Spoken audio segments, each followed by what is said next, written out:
بسم اللہ الرحمن الرحیم۔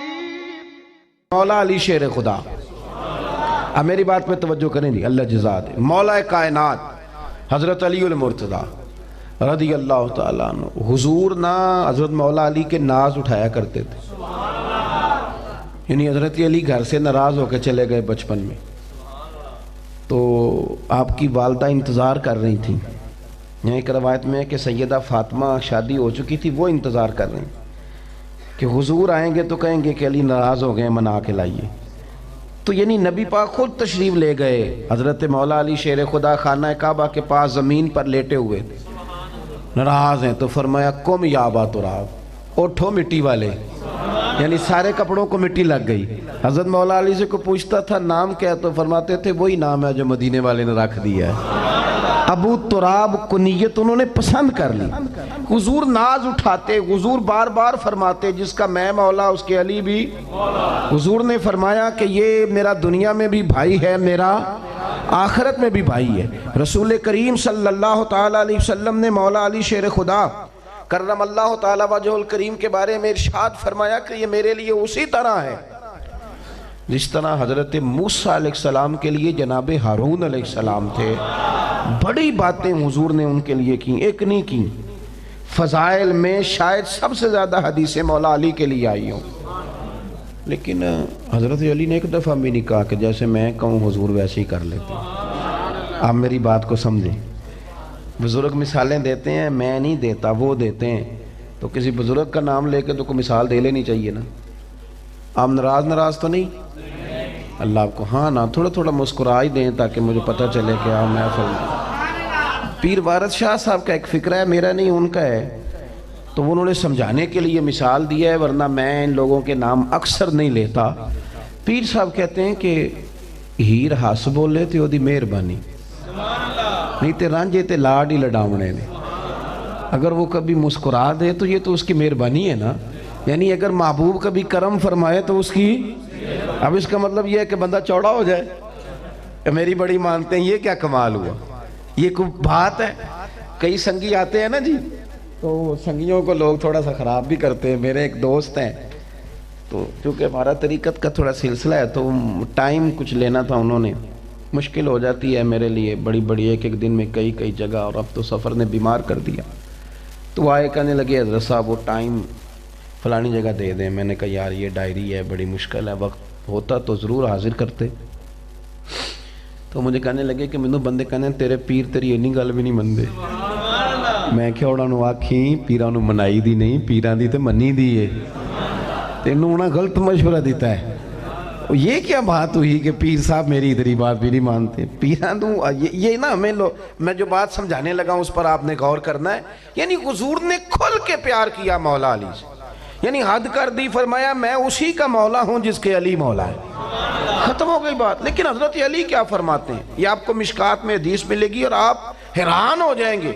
یعنی بچپن میں ساتھ ہیں، پہلے حضور ان کے گھر رہتے تھے، پھر یہ محبوب کی بارگاہ میں رہنے لگے، اور حضور نے لاڈ لڈائے، پیار کیا، بڑی محبت فرمائی۔ حضرت مولا علی شیر خدا فرماتے ہیں مجھے اگر حضور سے کوئی سوال پوچھنا ہوتا، ان کا ادب نہیں ٹوٹا کہ میں فرینک ہو گیا ہوں، میں جو مرضی کروں، نہ فرماتے ہیں مجھے اگر حضور سے کوئی سوال پوچھنا ہوتا، گھنٹوں نہیں، دنوں نہیں، فرماتے ہیں میں ہفتوں انتظار کرتا، جرت نہیں ہوتی تھی سونے سے پوچھ لوں، میرا دل کرتا تھا کوئی اور ہی آئے اور جو میں نے پوچھنا ہے وہ پوچھ لے، ساتھ میرا بھی کام بن جائے۔ جرت نہیں، میں کس طرح کر کے سوال پوچھوں، میری طبیعت نہیں مانتی۔ حضور کی بارگاہ میں عرض کروں، نہ اے پائے نظر ہوش میں آ، یہ قوہ نبی ہے، آنکھوں سے بھی چلنا یہاں بے ادبی ہے۔ اور حضرت سیالوی رحمت اللہ علیہ فرمانے لگے کہ میں نے تو باب جبریل کے بالکل پاس حضرت جبریل کو کھڑے دیکھا ہے، اور وہ وہاں باتیں کر رہے تھے، تو عالم تخیل کی بات کرتے ہیں، کہتے ہیں باتیں بھی آہستہ آہستہ کر رہے تھے، اونچا نہیں، باب جبریل کے پہلو میں ذرا دھیرے سے، فخر کہتے ہوئے جبریل کو یوں پایا گیا۔ آپ نے دیکھا ہے نا باب بقی کے ساتھ باب جبریل ہے، جب حاضری دے کے نکلتے ہیں کہتے ہیں وہاں کھڑے تھے حضرت جبریل اور آہستہ آہستہ بول رہے تھے، اپنے تصور میں اللہ والے بات کرتے ہیں، کہتے ہیں باب جبریل کے پہلو میں ذرا دھیرے سے فخر کہتے ہوئے جبریل کو یوں پایا گیا، یعنی کہتے ہیں میں نے ان سے پوچھا یہاں کیا کر رہے ہو؟ تو کہنے لگے دستک دینے آیا ہوں۔ تو میں نے کہا دیں پھر، تو حضرت جبریل کہنے لگے دے دی ہے، تو میں نے کہا میں نے تو نہیں دیکھا، تو وہ کہنے لگے میں نے پلکوں سے دی ہے، حضور کا دروازہ ہے تو میں نے ہاتھوں سے نہیں دی۔ باب جبریل کے پہلو میں ذرا دھیرے سے فخر کہتے ہوئے جبریل کو یوں پایا گیا، اور لوگوں ہم نے پلکوں سے درے یار پہ دستک دی ہے۔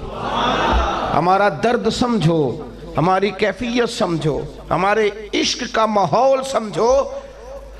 باب جبریل کے پہلو میں ذرا دھیرے سے فخر کہتے ہوئے جبریل کو یوں پایا گیا، ہم نے پلکوں سے درے یار پہ دستک دی ہے، کیونکہ ذرا آواز اونچی ہوئی تو عمر کا سرمایا گیا۔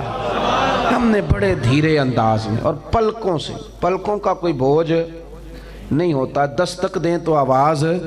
مولا علی کہتے ہیں میں مہینوں انتظار کرتا تھا کوئی بندہ آئے وہ سونے سے پوچھ لے۔ حضرت ثابت بن قیس بن شماس انصاری رضی اللہ تعالیٰ عنہ نے سکل سماعت کا عارضہ تھا، یعنی تھوڑا اونچا سنتے تھے۔ جو آدمی تھوڑا اونچا سنتا ہے وہ مزاجن اونچا بولتا ہے، اس کا خیال ہوتا ہے چونکہ خود نہیں اسے سن رہا تو سمجھتا ہے شاید دوسرے بھی اونچا ہی سنتے ہوں گے۔ تو یہ جب حضور کی بارگاہ میں آتے اور کچھ سوال کرتے تو تھوڑا اونچا بولتے۔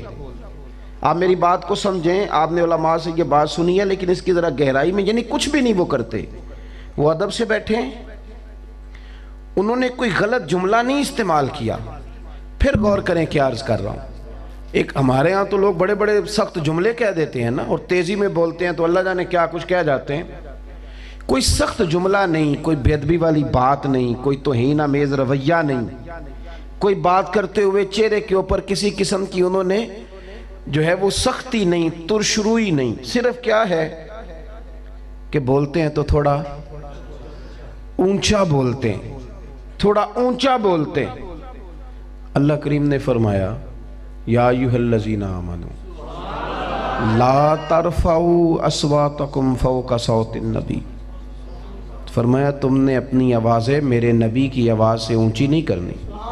ولا تجہروا لہ بالقول کجہر بعضکم لبعض، اور تم نے حضور کے سامنے اس طرح چلا کے بات نہیں کرنی جس طرح آپس میں کرتے ہو۔